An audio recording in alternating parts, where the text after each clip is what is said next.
이런 분들 본 적 있으십니까? 월 1,000만 원을 훌쩍 넘게 버는데도 이상하게 통장은 늘 텅 비어 있는 사람. 아, 네, 꽤 있죠. 반면에 월 300만 원 남짓 벌면서도 조용히 그리고 척척 자산을 불려나가는 사람들도 분명히 있거든요. 맞습니다. 도대체 이유가 뭘까요?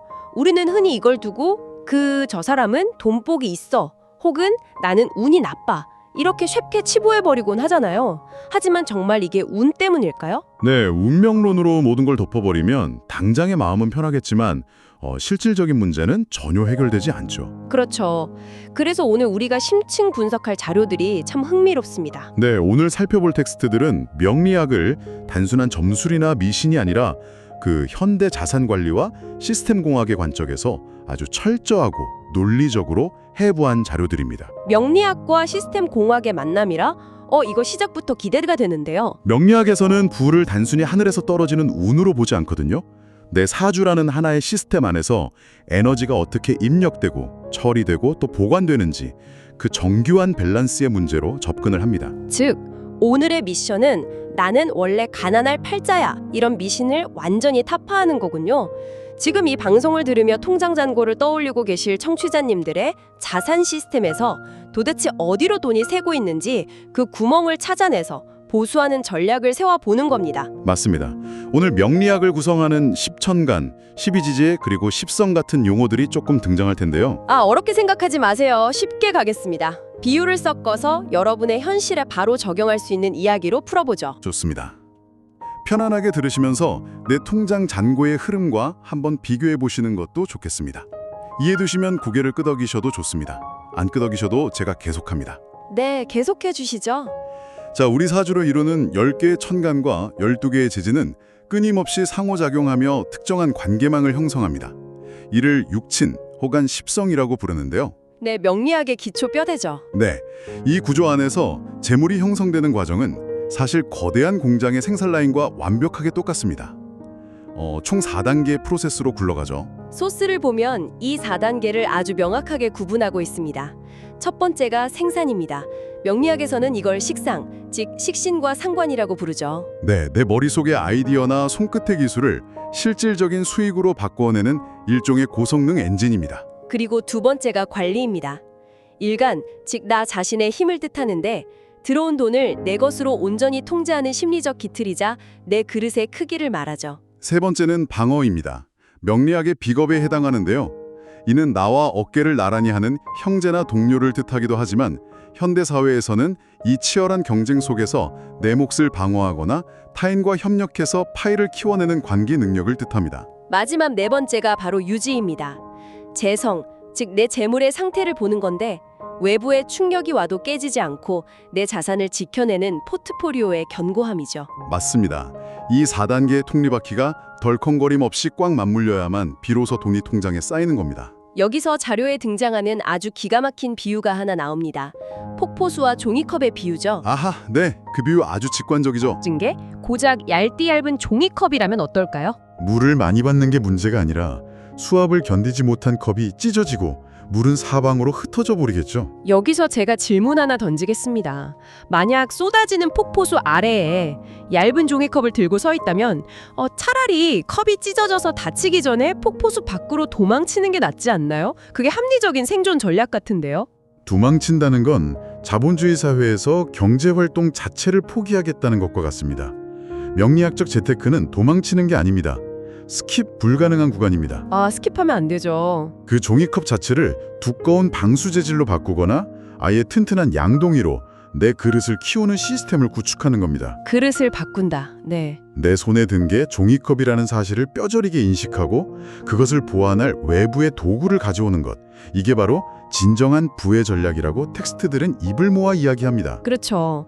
결국 돈은 하늘이 내려주는 맹목적인 운이 아니라 내가 구축하고 통제하는 시스템이라는 거네요. 완벽한 요약입니다. 그럼 본격적으로 벌어도 가난해지는 사주, 즉 청취자님들의 시스템에서 돈이 새는 구멍을 구체적으로 진단하고 처방전을 써보도록 하죠. 네, 첫 번째 결함 유형, 이른바 제다 신약입니다.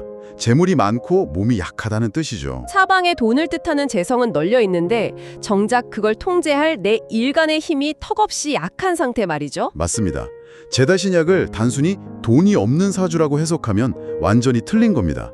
이분들은 돈을 보는 후각이나 아이디어는 기가 막힙니다. 돈 냄새는 잘 맞는데 내 돈이 안 되는 거군요. 문제는 관리할 수 있는 물리적, 심리적 대역폭에 비해 욕구와 책임만 너무 비대해진 상태라는 겁니다. 아, 종이컵으로 폭포수를 다 받으려다 보니 하나에 집중하지 못하고 사업을 막 5개씩 벌리다가 결국 전부 무너지는 형국이네요. 네, 스스로 모든 것을 통제하려고 몸으로 뛰면 반드시 병이 납니다. 이때 필요한 처방전이 바로 인성입니다. 인성이면 문서나 지혜를 뜻하죠. 네, 전문 지식, 라이센스, 그리고 문서를 뜻하죠. 즉, 내가 직접 통제하려 하지 말고 지식과 시스템의 힘을 빌려 재물을 통제하라는 겁니다. 아, 그러니까 내 몸과 시간을 혹사시키는 대신 공인된 라이센스나 시스템 구축을 통해 돈이 나를 위해 일하게 만들라는 거군요. 정확합니다. 그리고 또 하나의 현실적인 방법은 타인의 힘을 현명하게 빌리는 겁니다. 전문가에게 관리를 철저히 위임하는 거죠. 내 얇은 컵을 지지해줄 보조 장치를 다는 거네요. 유능한 세무사나 자산관리사 혹은 실무를 맡아줄 믿음직한 매니저를 곁에 두어서 내 얇은 종이컵을 단단하게 지지해줄 강철 외벽을 치는 겁니다. 여기서부터가 진짜입니다. 자, 내 그릇의 문제를 살펴봤으니 이번에는 엔진의 결함을 진단해보죠. 이건 상관과다라고 불리는 구조입니다. 네, 1단계 생산 엔진인 식상, 그 중에서도 상관이라는 기운이 너무 강한 상태를 말하죠. 비유하자면 최고급 V8 엔진을 단 스포츠카에 엑셀만 꽉 밟고 있는 상태라고 할까요? 아주 적절한 비유입니다. 이분들은 머리도 비상하고 창의력도 뛰어나서 돈은 정말 기가 막히게 잘 봅니다. 그런데 브레이크가 없어요. 고성능 엔진이 무서운 속도로 달리는데 제동 장치가 없으면 어떻게 됩니까? 결국 대형 사고가 나죠. 맞습니다. 이분들이 가난해지는 이유는 심리적 메커니즘에 있습니다.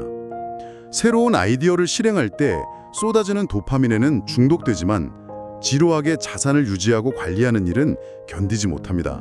그래서 충동적인 투자나 감정적인 과소비, 무리한 사업 확장으로 번 돈을 순식간에 탕진해버리는 거군요. 에너지가 분출되기만 하고 전혀 통제가 안 되는 겁니다. 그럼 이 폭주하는 스포츠카에는 어떤 브레이크를 달아줘야 사고를 막을 수 있습니까? 이들에게도 처방은 역시 인성입니다. 여기서의 인성은 단순한 지식이 아니라 냉철한 억제력을 의미합니다. 냉철한 억제력이요? 충동이 올라올 때 직감이라 감에 의존하지 말고 객관적인 데이터와 서류, 즉 명확한 법적 근거에 기반해서 판단하는 절차를 강제로 장착해야 합니다. 무조건 실행하기 전에 기획안을 쓰고 전문가의 검토를 거치는 결제 시스템을 스스로에게 부여하는 거네요. 네, 그리고 내 최종 수익 목적지, 즉 재성을 명확히 설정해서 내 고성능 엔진이 엉뚱한 절벽으로 달려가지 않도록 내비게이션을 켜줘야 합니다. 아주 현실적인 궁금증이 하나 생기거든요. 지금 상관과다는 엔진이 너무 강해서 문제라고 하셨잖아요. 네, 과유불급이죠. 그럼 반대로 생산 엔진에 해당하는 식상이 아예 없는 사주는 어떨까요? 엔진이 아예 없으면 출발조차 못하니까 이건 가난이 확정된 건가요? 이건 메모하셔야 합니다. 전통적인 농경사회에서는 내가 직접 밭을 가는 힘, 즉 식상이 없으면 굶어 죽는다고 해석하기도 했지만 현대 자산관리의 관점에서는 전혀 그렇지 않습니다. 절대 가난이 확정된 게 아니에요. 오, 그럼 내 차에 엔진이 없다면 어떻게 해야 할까요? 걸어가야 하나요? 아니죠. 이미 튼튼한 거대 엔진을 가진 거대한 열차에 올라타면 됩니다. 명리학에서는 이를 관인상생이라고 부릅니다. 관인상생이요? 관성, 즉 거대한 조직이나 국가의 시스템에 인성, 즉 나의 전문 자격증이나 지식을 결합하는 겁니다. 아, 내가 직접 맨 땅에 헤딩하며 물건을 만들어 팔지 않아도 된다는 뜻이군요. 대기업의 시스템 안으로 들어가거나 공인된 자격증을 바탕으로 수수료나 로열티를 받는 시스템 수익을 창출하면 됩니다. 굳이 내 몸을 갈아넣는 생산 방식만 고집할 필요가 전혀 없다는 뜻입니다. 그 통찰 하나가 기존의 미신적인 접근을 완전히 박살내버리네요. 식상이 없다고 좌절할 게 아니라 내 지식과 자격증을 무기로 거대한 시스템에 편승해라. 완벽한 대안입니다. 네, 관점을 조금만 바꾸면 길이 보입니다. 자, 지금까지 내 그릇을 키우고 엔진을 고치는 법을 알아봤다면 이제 3단계인 방어의 과정으로 넘어가 보겠습니다. 여기서 무너지는 분들이 현실에서 정말 많습니다. 맞습니다. 아주 뼈아픈 단계죠. 바로 돈이 새는 구멍 두 번째, 비겁 과다, 그리고 겁재운에 대한 이야기입니다. 쉽게 말해서 사람 때문에 내 돈이 줄줄 새는 현상이죠. 자산 관리에서 가장 치명적인 현금 구멍입니다. 비겁이라는 건 나와 비슷한 기운을 가진 타인을 뜻합니다. 동료나 형제 혹은 경쟁자가 될 수도 있겠네요. 네, 이 기운이 너무 강하면 내가 열심히 번 돈을 타인과 경쟁해서 뺏기거나 억지로 나누어야 하는 이른바 쟁제, 즉 재물을 두고 다투는 현상이 발생합니다. 텍스트에 나온 사례들을 보면 너무 현실적이라서 등골이 서늘할 정도입니다. 친한 지인에게 돈을 빌려주고 못 받는다거나 정에 이끌려서 보증을 섰다가 빚을 떠안고 동업했다가 수익을 다 뺏기는 패턴들. 주변에서 흔히 볼 수 있는 안타까운 사연들이죠. 내 통장에 찍힌 돈인데 결국 내 돈이 아닌 상황이 반복되는 거죠. 도대체 왜 이런 일이 일어나는 겁니까? 심리적 메커니즘을 이해하셔야 합니다. 비겁이 과다한 분들은 사회적 마찰이나 인간관계에서의 거절을 생리적으로 견디기 힘들어하는 경향이 있습니다. 거절을 못하는 성격이군요. 갈등을 피하고 평화를 사기 위해 무의식적으로 자신의 재물을 내어주는 방식을 택하는 거죠. 그래서 소스들은 아주 차갑고 강제적인 처방전을 내립니다. 어떤 처방입니까? 첫째, 수익이 발생하면 내 손에 현금이 머물지 않게 하라. 번 돈이 통장에 눈으로 보이면 무조건 주변에서 달라고 하거나 내가 충동적으로 누군가를 돕는 데 쓰게 되어 있습니다. 아, 그래서 강제 자동이체 시스템을 만들어서 돈이 들어오자마자 보이지 않는 계좌나 장기 적금으로 바로 격리시켜버려야 한다는 거군요. 물리적으로 현금을 내 시야에서 완전히 치워버리라는 겁니다. 그리고 두 번째 처방은요? 그렇게 묶인 현금을 문서 자산으로 전환하라는 겁니다. 현금을 부동산 등기나 장기적금 증서 같은 문서, 즉 인성으로 바꿔버리라는 겁니다. 아, 이것도 굉장히 현실적이네요. 생각해 보십시오. 친한 친구가 찾아와서 급하게 1,000만 원만 빌려달라고 할 때 통장에 현금 1,000만 원이 있으면 안 빌려주기 몹시 힘듭니다. 하지만 그 돈이 부동산에 묶여 있다면 어떨까요? 나도 돕고 싶은데 돈이 다 등기에 묶여 있어서 당장 현금이 없다. 이렇게 합리적이고 객관적인 거절의 명분이 생기는 거죠. 맞습니다. 문서가 일종의 심리적 방패 역할을 하는 겁니다. 마지막 처방전도 흥미롭습니다. 구두 약속은 절대 금지. 친밀한 사이일수록 소수점까지 명시된 공증된 법적 분배 계약서를 작성하라. 철저하게 문서화하라는 의미죠. 아니 머리로는 이해하긴 한 아무리 그래도 그렇지 동업하는 친구나 친척 사이에 처음부터 강제 자동이체를 걸어두고 공증까지 받자고 하면 이 정도면 부부가 아니라 금융감독위원회죠. 너무 팍팍하고 정이 없는 거 아닙니까? 딱 10초만 집중해 주세요. 여기서부터 재미있어집니다. 네, 듣고 있습니다. 정이 없다고 느끼는 건 감정의 영역이고 자산 관리는 철저한 이성의 영역입니다. 텍스들은 비겁을 단순히 내 돈을 뺏어가는 도둑으로만 보지 않아요. 관점을 완전히 바꿉니다. 어떻게 바꾸죠? 비겁의 강한 에너지는 사실 엄청난 독립심과 추진력, 그리고 경쟁사회에서 남들보다 먼저 시장을 선점하는 원동력이기도 합니다. 아, 무조건 뺏기는 리스크가 아니라 내가 시장을 뚫고 치고 나가는 강력한 힘이 될 수도 있다. 네. 그리고 동업자와 수익을 나눈다는 것을 내 몫의 손실로 볼 게 아니라 리스크 분산이자 내 관리 그릇의 확장으로 프레임을 전환하는 겁니다. 손실이 아니라 분산이다. 아까 말씀드린 재다신 약점, 혼자 감당하기 벅찬 큰 기회가 올 때 파트너와 수익을 나누는 대신 실패의 책임과 관리의 무게도 함께 나누는 거죠. 정으로 비즈니스를 시작하되 정산만큼은 차갑고 냉정한 문서, 즉 인성으로 하는 것. 이게 서로 얼굴 붉히지 않고 파이를 더 크게 키우는 진짜 상생의 경영학이군요. 논리적으로 완벽하게 설득이 되시죠? 인간적인 신뢰는 바탕에 두되 발생 가능한 리스크는 시스템과 문서로 차단한다. 명리학이 이토록 정교한 현대 경영 전략일 줄은 몰랐습니다. 명리학은 굉장히 실용적인 학문입니다. 자, 지금까지 내 안의 충동과 주변 사람이라는 리스크를 통제하는 법을 다뤘다면 이제는 외부에서 들이닥치는 충격, 즉 우리가 통제할 수 없는 우주적 리스크에 대한 이야기로 넘어가 보죠. 네, 사주의 흉살에 대한 부분입니다. 전통적인 명리학에서 굉장히 흉하다, 나쁘다고 여겨졌던 요소들을 현대 자본주의 관점에서 완전히 뒤집어버리는 대목입니다. 오늘의 하이라이트 딱 3초만 집중.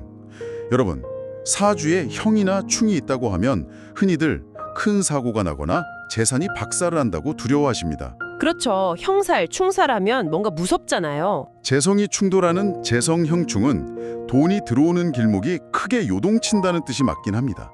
롤러코스터처럼 훅 들어왔다가 훅 나가죠. 하지만 자본주의 시장에서 이 변동성을 단순히 재산 손실로 뭉뚱그려 두려워하기만 하면 하수입니다. 잠깐만요. 수백 년 동안 사람들은 이 형충을 피하려고 부적을 쓰고 구술했습니다. 시스템이 충돌하고 흔들리는 게 어떻게 자산 증식의 기회가 됩니까? 기반이 무너지는 건데 좋은 투자 전략이 될 수 있나요? 고수는 이 형충을 자산의 강한 변동성이자 내 포트폴리오 리밸런싱의 완벽한 기회로 삼기 때문입니다. 아, 리밸런싱이요? 현금 흐름이 요동칠 때 두려워하며 얼어붙어 있는 게 아니라 재빨리 쥐고 있던 현금을 부동산이나 우량주 같은 안전한 문서 자산으로 바꿔버리는 자산 재편의 타이밍으로 쓰는 거죠. 위기를 기회로 바꾸는 거군요. 혹은 기존의 수익성이 떨어지는 낡은 사업 모델을 이 충격을 핑계 삼아 과감히 폐기하고 새로운 시장으로 진출하는 혁신의 계기로 삼는 겁니다. 위기가 왔을 때 판을 갈아엎는 레버리지로 쓰는 거죠. 여기서 아주 중요한 반전이 하나 있습니다. 결국 형충이라는 충격이 왔다고 내 자동차가 박살나는 게 아니었군요. 전혀 아니죠. 마치 우리가 운전할 때 내비게이션이 경로를 이탈하여 새로운 경로를 재탐색합니다 라고 알려주는 방향 전환의 강력한 시그널이었네요. 통찰력이 대단하십니다. 이걸 외우려고 하지 마세요. 이해하면 저절로 따라옵니다. 형충은 재앙적 충돌이 아니라 새로운 자산 경로를 탐색하라는 시그널이다. 이렇게 이해하시면 됩니다. 네, 뇌리에 확 박힙니다. 자, 또 하나 재해석해야 할 것이 바로 편제입니다. 전통적으로 정제는 차곡차곡 들어오는 안정적인 월급, 편제는 일확천금이나 투기성 재물로 치부해서 편제만 있으면 도박으로 돈을 다 날린다고 경고했죠. 화끈하게 벌고 화끈하게 잃는 그 롤러코스터 같은 기운이잖아요. 네, 하지만 현대 경제에서 이 편제의 기운 없이는 대규모 자산을 움직이기 힘듭니다. 아, 그런가요? 편제는 도박꾼의 맹목적인 기질이 아니라 넓은 인간관계와 정보망을 바탕으로 거대한 시장의 흐름을 읽어내는 사업가적 안목이자 역동성입니다. 단순한 요행이 아니라 안목이었군요. 다달이 꽂히는 정제형 월급이 없어도 이 편제의 역동성을 운의 흐름에 잘 태우고 앞서 거듭 강조한 인성이라는 냉철한 브레이크만 잘 갖춘다면 남들은 평생 만져보지 못할 압도적인 규모의 자산을 형성하는 무기가 됩니다. 브레이크가 달린 역동성이라 이거 강력하네요. 불안정성을 통제 가능한 리스크로 치환하는 안목, 그것이 현대 자본주의에서 편제가 가지는 진정한 힘입니다. 정말 통쾌한 해석입니다. 단점이나 흉이라고 생각했던 것들이 관점의 렌즈를 바꿔 끼우는 순간 현대 자본주의에서는 가장 강력한 무기와 기회가 되는군요. 자, 청취자님들의 텅 빈 통장을 채우기 위한 오늘 우리의 지적 탐구도 어느덧 결론을 향해 달려가고 있습니다. 자, 이제부터는 귀를 조금 더 열어주세요. 오늘 살펴본 수많은 텍스트들을 관통하는 단 하나의 진리가 있다면 그것은 바로 가난이 확정된 사주구조는 존재하지 않는다는 겁니다. 오직 관리가 필요한 취약점만 있을 뿐이겠죠. 네, 내 시스템의 엔진인 식상이 너무 과한지 부족한지, 브레이크이자 방패인 인성이 잘 작동하는지, 사람으로 인해 돈이 새는 비겁의 구멍은 없는지, 이것을 파악하고 주도적으로 시스템과 문서 그리고 전문가를 활용해 경영하는 것, 그것이 불을 쌓는 진짜 실체입니다. 이건 그냥 중요한 게 아닙니다. 운명이라는 거대한 파도에 멱살 잡혀 끌려가는 게 아니라 내가 내 자산이라는 배의 키를 단단히 쥐고 항해하는 선장이자 경영자가 되어야 한다는 거네요. 바로 그겁니다. 자, 마무리를 앞두고 지금 이 방송을 듣고 계신 여러분께 던지고 싶은 도발적인 질문이 하나 있습니다. 이 부분은 그냥 넘어가시면 나중에 후회합니다. 어떤 질문이죠? 소스에 보면 재고, 즉 재물 창고에 대한 이야기가 나옵니다. 사람들은 종종 명리학 상담을 받으면서 아, 내 재물 창고 문은 도대체 언제 열리는 거야? 라며 억지로 문을 부수고 열 생각만 하거든요. 네, 이른바 재고 형충에만 집착하는 현상이죠. 창고문이 열리기만 하면 금은보화가 쏟아질 거라고 맹신합니다. 네, 그런 분들 많죠. 하지만 오늘부터는 스스로에게 던지는 질문의 본질을 완전히 다르게 해보셔야 합니다. 창고문을 언제 어떻게 여느냐는 전혀 중요하지 않습니다. 그럼 뭐가 중요합니까? 진짜 중요한 건 바로 이것입니다. 지금 당신의 창고 안에는 도대체 어떤 질의 자산이 들어있습니까? 그리고 지금이 정말 그 자산을 꺼내서 써야 할 최적의 타이밍입니까? 아, 그 질문 하나가 폐부를 찌르네요. 애써 문을 열어봤자 그 안에 허상이나 쓰레기만 들어있거나 텅 비어있다면 문을 열은 행위 자체가 아무런 의미가 없는 거잖아요. 그렇습니다. 열어봤자 먼지만 풀풀 나겠죠? 현금으로 금방 증발벌이야 가벼운 자산만 가득한지 아니면 외부의 변동성에도 끄떡없는 묵직한 문서 자산이 단단하게 자리 잡고 있는지 그 자산의 질적인 퀄리티부터 챙기라는 뼈아픈 말씀이군요. 정확하게 이해하셨습니다. 여기까지 들으셨으면 오늘 수업료는 이미 본전 뽑으셨습니다. 오늘 진짜 값진 수업이었습니다. 요행을 바라며 창고 문이 열리기만 기다릴 게 아니라 내 자산의 질을 스스로 높이고 나만의 견고한 방수 시스템을 오늘 당장 구축하는 것. 그것이 진정으로 운명을 개척하고 자본주의에서 승리하는 자의 태도일 것입니다. 좋습니다. 혹시 지금까지 쏟아지는 기회의 폭포수 아래에서 찢어진 종이컵을 들고 신세한탄반하고 계셨던 분들이 있다면 오늘 이 심층 분석이 그 얇은 종이컵을 단단한 양동이로 나아가 무너지지 않는 견고한 방수댐으로 바꾸는 결정적인 첫걸음이 되었기를 바랍니다. 네, 충분히 그럴 수 있을 거라고 믿습니다. 지금 당장 당신의 자산 시스템 안에 무엇이 채워지고 있는지 또 어디로 새고 있는지 냉정하게 점검해 보시길 바라며 오늘의 지적 탐구는 여기서 마치겠습니다. 끝까지 함께해 주신 여러분 고맙습니다. 다음 시간에 더 예리한 시선으로 찾아뵙겠습니다.